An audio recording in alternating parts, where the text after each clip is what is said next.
नमस्कार बच्चों। पिछली क्लास में हम लोगों ने उत्तल दर्पण द्वारा प्रतिबिंब का बनना और गोलीय दर्पण के उपयोग पढ़े थे।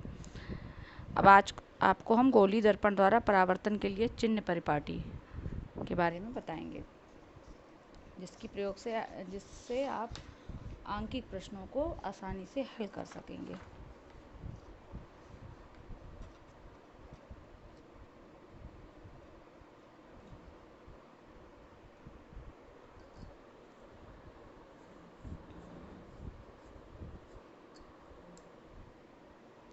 चिन्ह परिपाटी के लिए जैसे जिन बच्चों ने गणित पढ़ी हुई है उन्होंने कार्तीय तल के बारे में पढ़ा होगा, वहाँ एक्स अक्ष वाई अक्ष के बारे में भी पढ़ा होगा। जिन बच्चों ने नहीं पढ़ा है वो यहाँ समझ लें। जैसे कि 2 डायमेंशनल स्पेस में हम एक्स और वाई अक्ष दो लेते हैं। ये क्षैतिज अक्ष जो होती है उसको एक्स अक्ष और जो ऊर्ध्वाधर रहती है उसको वाई अक्ष के रूप में, और ये दोनों जहाँ मिलते हैं उसको मूल बिंदु के रूप में। अब आप किसी दर्पण को, चाहे वो उत्तल दर्पण हो या अवतल दर्पण हो, चिन्ह परिपाटी के लिए उसको हम इस मुख्य अक्ष पर, ये जो मुख्य अक्ष है एक्स एक्स डैश को वहाँ पर, यानी कि जो एक्स अक्ष है उसको हम मुख्य अक्ष के रूप में लेते हैं, और एक्स अक्ष पर दर्पण को इस प्रकार से रखा हुआ इमेजिन करते हैं। अब दर्पण इस तरीके से रखा गया है तो ये दर्पण उत्तल हो या अवतल हो, दर्पण के रखने की स्थिति यही रहेगी। इसमें अवतल दर्पण बना हुआ है तो इस तरीके से बना, अगर उत्तल दर्पण रखा जाएगा तो इस तरीके से इधर की तरफ को ऐसे बना होगा, ऐसे। लेकिन दर्पण रखा इसी प्रकार से जाएगा, ऐसे नहीं रखा जाएगा, ना ही ऐसे रखा जाएगा। अब चूंकि दर्पण इस तरीके से रखा जाएगा तो सुविधा की दृष्टि से हम वस्तु को हमेशा यहीं रखते हैं, दर्पण के सम्मुख। दर्पण को इस तरीके से रखेंगे, अवतल दर्पण है तब भी वस्तु के रखने की स्थिति यहाँ होगी। प्रतिबिंब कहीं भी बने लेकिन वस्तु यहीं रखी जाएगी, दर्पण से बाईं ओर की तरफ को, और वस्तु को हमेशा सीधा रखा जाएगा, यानी कि ये जो मुख्य अक्ष है इससे ऊपर की तरफ को रखा जाएगा। अब आप चिन्ह परिपाटी के लिए समझ लें, एक्स और वाई अक्ष में मूल बिंदु से दाईं ओर की तरफ एक्स अक्ष पे सभी मान धनात्मक, मूल बिंदु से एक्स अक्ष की तरफ इधर चलने पर सभी मान धनात्मक होंगे, और मूल बिंदु से ऊपर की तरफ चलने पर सभी मान धनात्मक होंगे। ये है पहला चतुर्थांश। दूसरे चतुर्थांश में क्या होता है, मूल बिंदु से एक्स डैश अक्ष की तरफ, यानी एक्स अक्ष से विपरीत दिशा में चलने पर ये दूरी ऋणात्मक होगी। दर्पण के केस में आप ये समझ लीजिए कि मूल बिंदु से बाईं ओर चलने पर, ये दर्पण रखा हुआ है तो इससे बाईं ओर की दूरियां, बाईं ओर चलने पर सभी दूरियां ऋणात्मक होंगी। मूल बिंदु से ऊपर की तरफ स्थिति अभी भी वही धनात्मक होगी। अब आते हैं नीचे की तरफ। यदि मूल बिंदु से हम नीचे की तरफ की स्थिति देखेंगे तो मूल बिंदु से नीचे ऋणात्मक होगा। जैसे चतुर्थांश में भी मूल बिंदु से ऊपर वाई अक्ष धनात्मक और मूल बिंदु से नीचे वाई डैश की तरफ सारी दूरियां ऋणात्मक होती हैं, सेम वही चीज़ है। तो अब आपको समझ में आया, यानी मूल बिंदु से एक्स अक्ष की तरफ, या अगर जो दर्पण रखा हुआ है उस दर्पण से दाईं ओर की सारी दूरियां धनात्मक होंगी, और दर्पण से बाईं ओर की सारी दूरियां धनात्मक होंगी। दर्पण पर वस्तु हमेशा यहाँ रखी जाएगी तो वस्तु की दर्पण से दूरी सदैव ऋणात्मक होगी। इस बात को आप अच्छे से समझ लें, वस्तु के रखने की स्थिति सदैव इधर होगी, चाहे वो उत्तल दर्पण हो या अवतल दर्पण हो, वस्तु हमेशा यहाँ रखी जाएगी, इधर से ही प्रकाश आपतित होता है। तो ये दूरी यानी वस्तु की दर्पण से दूरी सदैव ऋणात्मक होगी। चूंकि हमने मूल बिंदु से बाईं ओर की सारी दूरियां ऋणात्मक ली हैं, या चतुर्थांश पद्धति के अनुसार भी एक्स डैश दिशा में सारी दूरियां ऋणात्मक ली जाती हैं, इसलिए मूल बिंदु से वस्तु की दूरी हमेशा ऋणात्मक होगी। प्रतिबिंब की दूरी ऋणात्मक होगी या धनात्मक, वो इस स्थिति पर निर्भर करेगा कि प्रतिबिंब कहाँ बनता है। प्रतिबिंब अगर मूल बिंदु से वस्तु की तरफ की दिशा में ही बनेगा तो प्रतिबिंब की दूरी भी ऋणात्मक होगी। लेकिन कुछ स्थितियां ऐसी होती हैं जब प्रतिबिंब दर्पण के पीछे, अवतल दर्पण में दर्पण के पीछे आभासी दर्पण के पीछे प्रतिबिंब उत्तल दर्पण में दर्पण के पीछे प्रतिबिंब बनता है, यानी प्रतिबिंब यहाँ बनता है, तो उस स्थिति में वो प्रतिबिंब की दूरी धनात्मक हो जाएगी। अब वस्तु की ऊंचाई के संबंध में समझ लीजिए। मूल बिंदु से ऊर्ध्वाधर दिशा में ऊपर की ओर ऊंचाई धनात्मक होगी और मूल बिंदु से मुख्य अक्ष से ऊपर की ओर ऊर्ध्वाधर दिशा में ऊंचाई धनात्मक होगी और मुख्य अक्ष से नीचे की तरफ ऊंचाई ऋणात्मक होगी। यानी वस्तु की लंबाई हमेशा धनात्मक होगी। और प्रतिबिंब कैसा बनता है? प्रतिबिंब अगर उल्टा बनता है तो प्रतिबिंब की ऊंचाई ऋणात्मक होगी। प्रतिबिंब अगर सीधा बनता है तो सीधा प्रतिबिंब ऊपर ही बनेगा, सीधे प्रतिबिंब की लंबाई कैसी होगी? धनात्मक होगी। अब आप इसको देख लीजिए, इसमें पॉइंट्स के रूप में भी मैंने लिख दिया है। बिंब वस्तु हमेशा दर्पण के बाईं ओर रखी जाती है, आप सभी जानते हैं, अर्थात दर्पण पर प्रकाश हमेशा बाईं ओर से आप गिरता है। मुख्य अक्ष के समांतर सभी दूरियां दर्पण के ध्रुव से नापी जाती हैं। जो भी दूरी नापी जाएगी वो दर्पण के ध्रुव से मापी जाएगी। मूल बिंदु के दाईं ओर की यानी प्लस एक्स अक्ष की दिशा की तरफ सभी दूरियां धनात्मक होंगी, जबकि मूल बिंदु से दाईं ओर यानी माइनस एक्स अक्ष के अनुदिश सभी दूरियां ऋणात्मक होंगी। मुख्य अक्ष के लंबवत ऊपर की ओर दूरियां धनात्मक, मुख्य अक्ष के लंबवत नीचे की तरफ दूरियां ऋणात्मक मानी जाती हैं।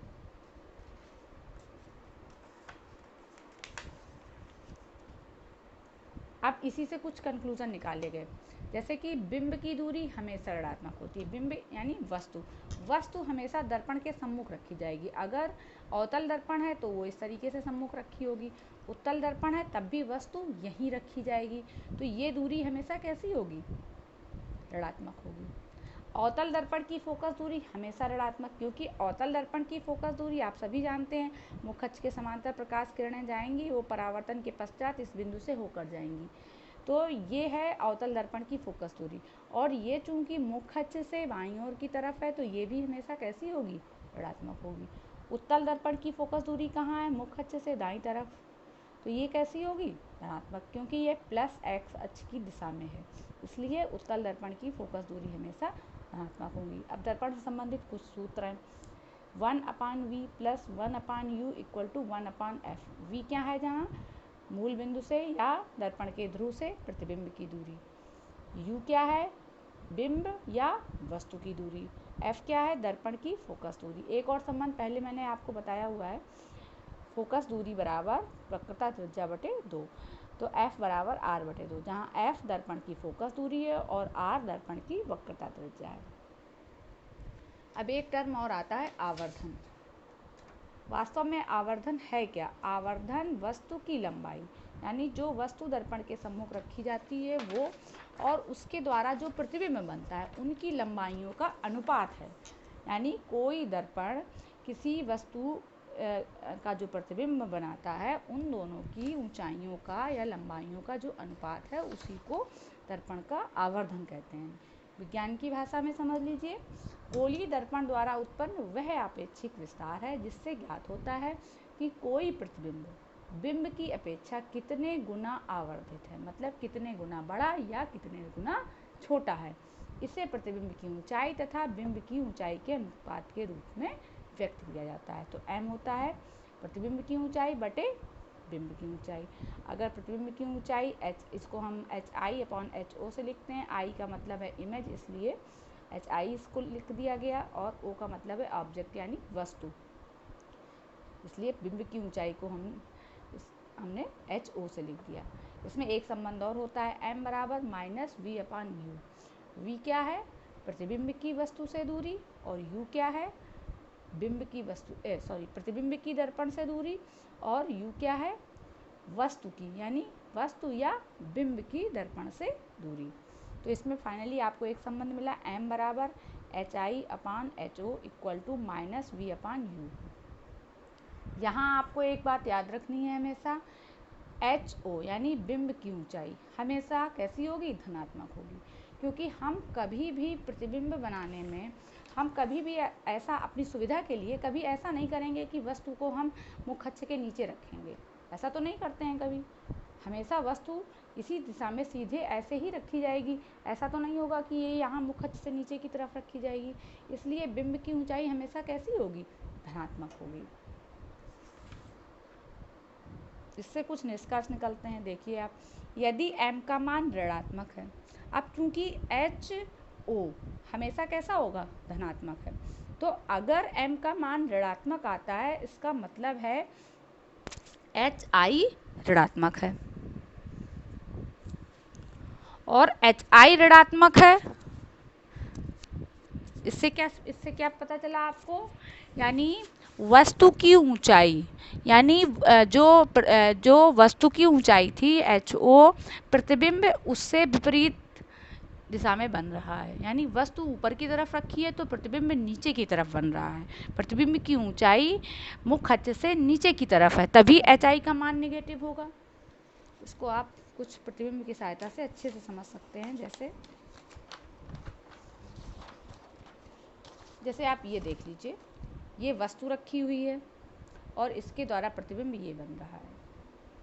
ये अवतल दर्पण का है, जब वस्तु की स्थिति दर्पण के वक्रता केंद्र से अधिक दूरी पर होती है, तो उस स्थिति में ये वस्तु रखी है और ये प्रतिबिंब यहाँ बन रहा है। तो ये वस्तु की ऊंचाई धनात्मक है, ये प्रतिबिंब की ऊंचाई ऋणात्मक हो जाएगी।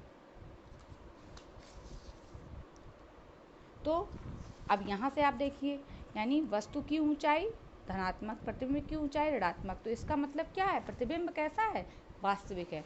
और आप ये सभी स्थितियों में देख लीजिए, इसमें जितने भी इमेज बनी है, यानी वस्तु की अगला देख लीजिए,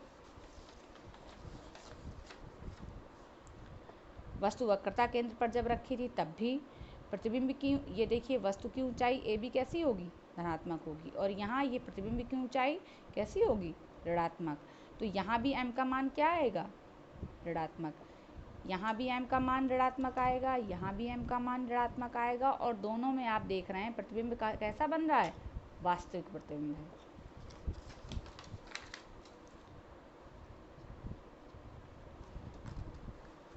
अब वस्तु दर्पण के वक्रता केंद्र और फोकस के बीच में रखी थी, ये यहाँ भी वस्तु की ऊंचाई धनात्मक है, प्रतिबिंब की ऊंचाई ऋणात्मक है, ये भी प्रतिबिंब कैसा है, वास्तविक बन रहा है। अगली स्थिति में जब फोकस पर रखी थी तब भी प्रतिबिंब अनंत की ओर अग्रसर था, अनंत की तरफ बन रहा था, और ये भी मुख्य अक्ष से नीचे बन रहा था। तो ये प्रतिबिंब भी कैसा था, वास्तविक था। यानी जब भी m का मान ऋणात्मक है तो HI यानी प्रतिबिंब की ऊंचाई का मान ऋणात्मक होगा। ऐसा क्यों, क्योंकि HO का मान हमेशा धनात्मक ही होगा, और m का मान ऋणात्मक होने का मतलब है कि प्रतिबिंब वस्तु से उल्टा बन रहा है, और वस्तु से उल्टा बनने वाले प्रतिबिंब की जितनी भी कंडीशंस थी सभी में प्रतिबिंब कैसा बनता था, वास्तविक प्रतिबिंब बनता था। उसी से ये निष्कर्ष निकाला गया है कि यदि m का मान ऋणात्मक है तो प्रतिबिंब वास्तविक होता है। अब दूसरा है, यदि m धनात्मक है तो प्रतिबिंब आभासी बनता है। m धनात्मक होने का मतलब है HO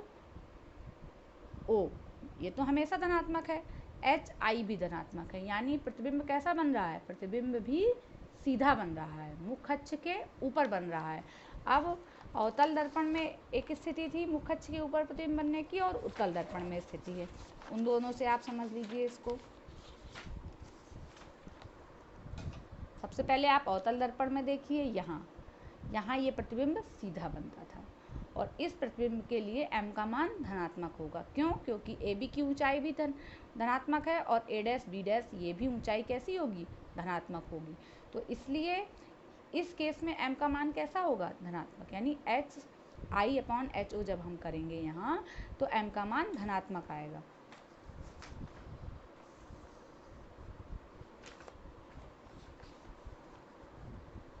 और उत्तल दर्पण में देख लीजिए आप, अनंत पर वस्तु थी तब फोकस पर प्रतिबिंब बन रहा था, ये भी सीधा बन रहा था, तो वस्तु भी सीधी रखी हुई थी, प्रतिबिंब भी सीधा बन रहा था, और प्रतिबिंब कैसा था? आभासी था। दूसरी स्थिति जो थी, वस्तु ये रखी हुई थी और प्रतिबिंब यहाँ सीधा बन रहा था, तो ये एच आई भी धनात्मक है और एच ओ यानी वस्तु की लंबाई भी धनात्मक है और प्रतिबिंब की लंबाई भी धनात्मक है। तो इन सभी स्थितियों से आपने क्या निष्कर्ष निकाला कि m का मान तभी धनात्मक है जब एच आई का मान धनात्मक है, और एच आई का मान धनात्मक होने का मतलब है प्रतिबिंब सीधा बन रहा है, और सीधा प्रतिबिंब सदैव आभासी होता है। इसीलिए इससे निष्कर्ष निकाला गया, यदि m का मान धनात्मक है तो प्रतिबिंब आभासी बनता है।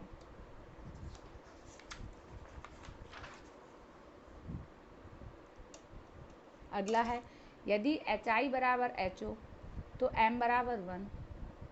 ये तो सीधी सी बात है कि यदि प्रतिबिंब की ऊंचाई और वस्तु की ऊंचाई बराबर है तो m का मान 1 होगा। इसका मतलब प्रतिबिंब का आकार बिंब के बराबर है।